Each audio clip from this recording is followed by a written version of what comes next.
Que Dieu vous bénisse. Nous continuons notre sujet abordé tout à l'heure, parlant d'aller à la rencontre de Dieu. Nous avons vu que dans la parole de Dieu, la rencontre avec Dieu est essentielle. Mais comment aller à cette rencontre? Dans notre texte que nous avons lu, Dieu invita le peuple d'Israël à la montagne de Sinaï. Et à la montagne de Sinaï, nous voyons la raison pour laquelle Dieu voudrait que nous allions à sa rencontre. Sur la montagne de Dieu, la montagne de Sinaï, plutôt, Dieu manifesta sa puissance par des tonnerres, des éclairs, par une épaisse nuée et par le feu. Cette manifestation est pour affirmer son autorité sur la nature, mais aussi sur son peuple. En réalité, quand nous allons à la rencontre de Dieu, la première des choses que Dieu voudrait que nous nous rendions compte, c'est qu'il est le Dieu qui détient l'autorité. Et quand nous nous approchons de ce Dieu, nous devons savoir que nous avons sur nous une autorité. C'est vrai, Dieu est invisible, mais son autorité demeure. Et en manifestant ces différents éléments de la nature, qu'est le tonnerre, les éclairs, une épaisse nuée ou un feu, Dieu voudrait dire à son peuple qu'il détient la puissance, l'autorité et le pouvoir absolu. Donc, Dieu voudrait dire à son peuple non seulement qu'il détient cela, mais il a autorité sur toute la nature.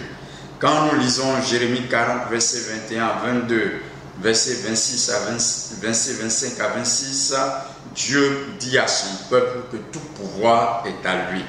Quand le peuple sort à la rencontre de Dieu, Dieu lui confère cette autorité à travers deux éléments. Quand nous sortons pour aller à la rencontre de Dieu, nous aussi, Dieu nous confère son autorité. Et son autorité vient premièrement de sa parole.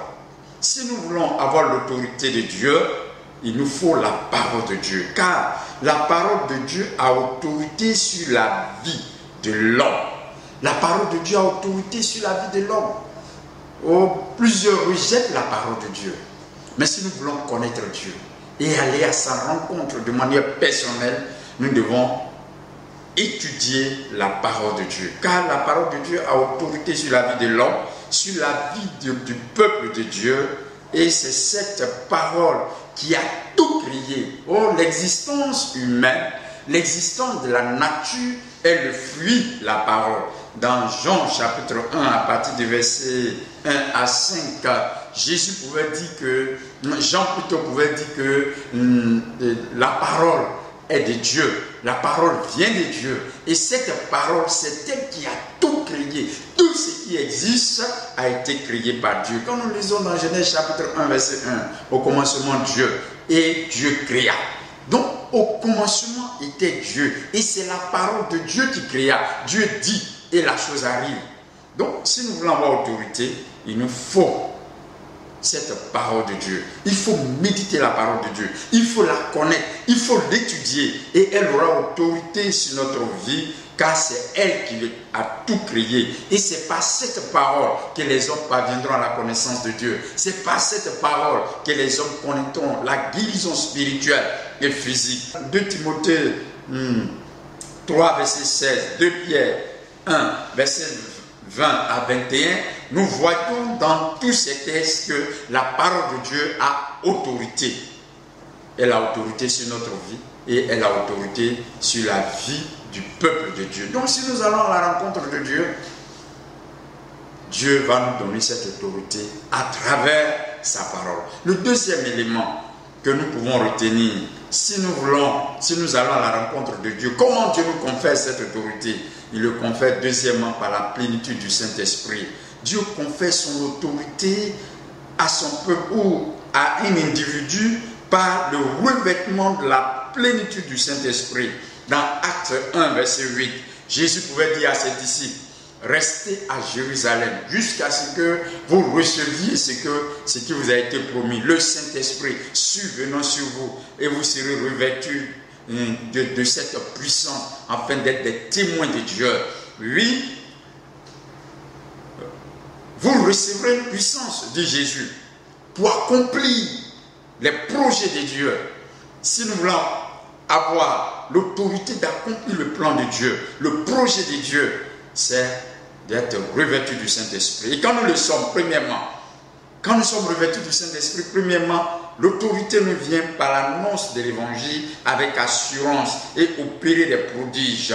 Quand nous avons le Saint-Esprit sur nous, nous pouvons annoncer la parole de Dieu avec autorité, non pas dans les cris, non pas dans les démonstrations extraordinaires, mais dans la simplicité, avec autorité, parce que le Saint-Esprit étant sur nous, possédant la plénitude du Saint-Esprit, alors la parole de Dieu sera annoncée dans la simplicité, avec autorité, comme ces hommes pouvaient le dire dans Actes chapitre 4, observant Pierre et les autres disciples, sachant, Actes 4, 28 à 30, le peuple les observant, sachant qu'ils étaient les hommes du peuple, ils disaient, mais ceux-là, ils étaient avec ce Jésus, mais voyons comment ils parlent avec autorité.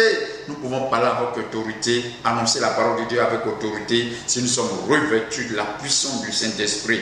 Car dans Marc 16, verset 15, Jésus pouvait dire, 15 à 18, Jésus pouvait dire, voici les miracles qui accompagneront ceux qui auront cru. En mon nom, ils opéreront plusieurs miracles. Mais ces miracles seront opérés par le revêtement du Saint-Esprit. Actes chapitre 6, verset 5 et verset 8.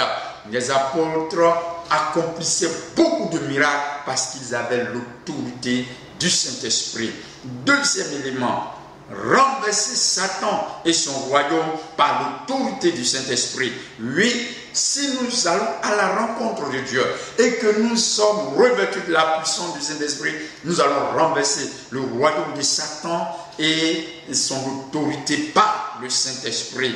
Oui, dans Luc chapitre 10, versets 17 à 11, Jésus pouvait dire, lorsque les disciples étaient venus pour dire, Seigneur, en ton nom, les démons nous étaient soumis. Jésus pouvait dire ceci, Satan tombait comme un éclair. Oui, et il a dit à ses disciples, je donne le pouvoir sur toute la puissance de l'ennemi et rien ne pourra vous nuire. Oui, en réalité, si nous sommes revêtus du Saint-Esprit, le diable ne peut pas nous nuire, les démons ne peuvent pas nous nuire. Nous sommes appelés à renverser le royaume. Dans Actes 16, 16 à 18, nous voyons que par la puissance du Saint-Esprit, l'apôtre Paul a renversé le royaume de Satan à travers cette femme qui criait derrière eux. Oui, Paul a été un instrument entre les mains de Dieu. Et les apôtres ont bouleversé le monde à travers l'action du Saint-Esprit par leur vie.